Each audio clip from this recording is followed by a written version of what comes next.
শ্রেণী কিন্তু বৈষ্ণব সাহিত্য, আর একটা করেছিলাম মঙ্গল কাব্য, আর একটা করেছিলাম অনুবাদ সাহিত্য। সেটা কোথায় করেছিলাম? প্রাক চৈতন্য যুগে করেছিলাম। আর প্রাক চৈতন্য যুগের সময়কাল কত? প্রাক চৈতন্য যুগের সময়কাল করেছিলাম ষোড়শ পঞ্চদশ শতক, তাই তো? এই প্রাক চৈতন্য যুগের যে বৈষ্ণব সাহিত্যটা রয়েছে, সেই বৈষ্ণব সাহিত্যের সাহিত্যিক নিদর্শন যদি বলা হয়, আমরা প্রথমেই বলবো বড়ু চণ্ডীদাসের শ্রীকৃষ্ণ কীর্তন। কি বলবো? বড়ু চণ্ডীদাসের শ্রীকৃষ্ণ কীর্তন। আচ্ছা, বৈষ্ণব সাহিত্য চলে গেল প্রাক চৈতন্য যুগে। তারপরে আমরা কি করেছিলাম? মঙ্গল কাব্য। তাহলে মঙ্গল কাব্যের আমরা শ্রেষ্ঠ কবিদের মধ্যে মনসা মঙ্গল কাব্যের আমরা বিজয়গুপ্তকে এনেছিলাম। বিজয়গুপ্তের কাব্যটার নাম ছিল পদ্মাপুরাণ। এটা কিসের উদাহরণ দিয়েছিলাম? আমরা মঙ্গল কাব্যের উদাহরণ দিয়েছিলাম। আর প্রাক চৈতন্য যুগের অনুবাদ সাহিত্য যদি বলা হয়, না প্রাক চৈতন্য যুগের অনুবাদ সাহিত্যের মধ্যে যেটা ছিল সেটা হচ্ছে কীর্তিবাস ওঝা, যে মানে সংস্কৃত রামায়ণটাকে অনুবাদ করেছিলেন শ্রীরাম পাঁচালী হিসেবে, তার কথা আসবে। ঠিক আছে? মালাধর বসু তার যে ভাগবত গীতা অনুবাদ করেছিলেন, যার নাম ছিল শ্রীকৃষ্ণ বিজয়, তার কথা আসবে। ঠিক আছে? সেটা কোন সময় আসবে? প্রাক চৈতন্য যুগ, মানে পঞ্চদশ শতকের সাহিত্যিক নিদর্শনের অনুবাদ সাহিত্যের ক্ষেত্রে আসবে। এবারে আমরা যেটা করব সেটা হচ্ছে চৈতন্য যুগ। বন্দা যুগ হয়ে গেল, প্রাক চৈতন্য যুগ হয়ে গেল, আসবে চৈতন্য যুগ। চৈতন্য যুগের সময়কাল কত? না চৈতন্য যুগের সময়কাল হচ্ছে ষোড়শ শতক। কত? ষোড়শ শতক। এই ষোড়শ শতকে আমরা সাহিত্যকে চৈতন্য যুগে সাধারণত চারটা ভাগে ভাগ করব। একটা বৈষ্ণব পদাবলী, বৈষ্ণব পদাবলী, আর একটা ভাগ করব আমরা চৈতন্য জীবনী কাব্য। আমরা ডিটেইলসে পড়ব।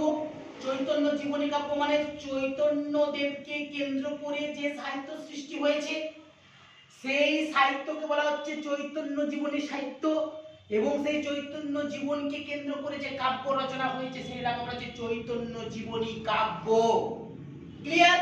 আচ্ছা, এরপরে আমরা অনুবাদ সাহিত্য আসবো। এর আগের বারও অনুবাদ সাহিত্য পেয়েছিলাম, সেটা পঞ্চদশ শতকে যারা অনুবাদ করেছিল। এবারে আমরা অনুবাদ সাহিত্য আসবো ষোড়শ শতকে যারা অনুবাদ করেছিল। এরপরে আমরা মঙ্গল কাব্যে আসবো। মঙ্গল কাব্য আমরা পেয়েছিলাম প্রাক চৈতন্য যুগে।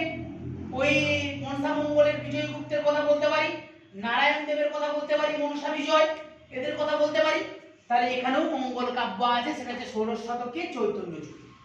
এখন প্রশ্ন হচ্ছে বৈষ্ণব পদাবলীর স্যারটা হলে ষোড়শ শতকের বৈষ্ণব পদাবলীর শ্রেষ্ঠ শ্রেষ্ঠ যারা কবি রয়েছেন তাদের নাম কি? না বৈষ্ণব পদাবলী চৈতন্য যুগ বা চৈতন্য যুগ সাহিত্যের বৈষ্ণব পদাবলীর যে শ্রেষ্ঠ কবিগুলো রয়েছেন তাদের মধ্যে নাম হচ্ছে একজন জ্ঞানদাস, একজনের নাম হচ্ছে গোবিন্দ দাস, আর একজনের নাম হচ্ছে বলরাম দাস। আরো অনেকে রয়েছে।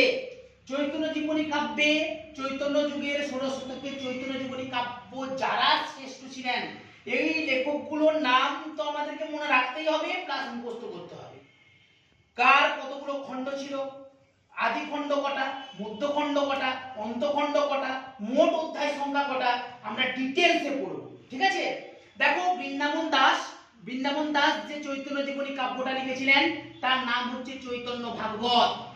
কৃষ্ণদাস কবিরাজ যে কাব্য চৈতন্য জীবনী কাব্যটা লিখেছিলেন তার নাম শ্রী চৈতন্য চরিতামৃত। শ্রী চৈতন্য জীবনী কাব্য গুণচন দাস যে কাব্যটা লিখেছিল তার নাম হচ্ছে চৈতন্য মঙ্গল। জয়ানন্দ যে চৈতন্য জীবনী কাব্যটা লিখেছিল তার নাম হচ্ছে চৈতন্য মঙ্গল। ক্লিয়ার? এক্ষুনি মুখস্থ হয়ে যাবে, এখানেই মুখস্থ হয়ে যাবে, বাড়িতে মুখস্থ করার কোনো দরকার নেই। দেখো অনুবাদ সাহিত্য, অনুবাদ সাহিত্যে মহাভারত ষোড়শ শতকের মধ্যে কি কি উল্লেখযোগ্য? কবীন্দ্র পরমেশ্বর দাস অনুবাদ সাহিত্য মহাভারতকে যে অনুবাদ করেছিল তিনি ষোড়শ শতকে উল্লেখযোগ্য একজন কবি ছিলেন। শ্রীকর নন্দী চৈতন্য যুগ সাহিত্যে ষোড়শ শতকের একজন শ্রেষ্ঠ অনুবাদ সাহিত্যিক ছিলেন। তাহলে কবীন্দ্র পরমেশ্বর দাস, শ্রীকর নন্দী, এদের কথা আমরা বললাম, আরো অনেকে উল্লেখযোগ্য রয়েছেন। এরপরে আমরা করব মঙ্গল কাব্য। মঙ্গল কাব্যের শ্রেষ্ঠ আমরা ষোড়শ শতকের শ্রেষ্ঠ যদি কাব্য বলি একটাই বলবো, সেটা চণ্ডী মঙ্গল। চণ্ডী মঙ্গল কাব্যের অপর নাম কি বলেছি? অভয়া মঙ্গল, বা আরেকটা নাম রয়েছে অম্বিকা মঙ্গল। আমরা ক্লাস 9 এ কলিঙ্গ দেশের ঝড় বৃষ্টি পড়েছিলাম। সেই কলিঙ্গ দেশের ঝড় বৃষ্টি কবিতার শ্রেষ্ঠ কবি মুকুন্দরাম চক্রবর্তী 16 শতকের শ্রেষ্ঠ কবি ছিলেন। কলিঙ্গ দেশের ঝড় বৃষ্টি, এই চণ্ডীমঙ্গলের আমরা তাহলে এই ভাগগুলো করে দিলাম। ক্লিয়ার? বুঝতে পেরেছো? শেষ।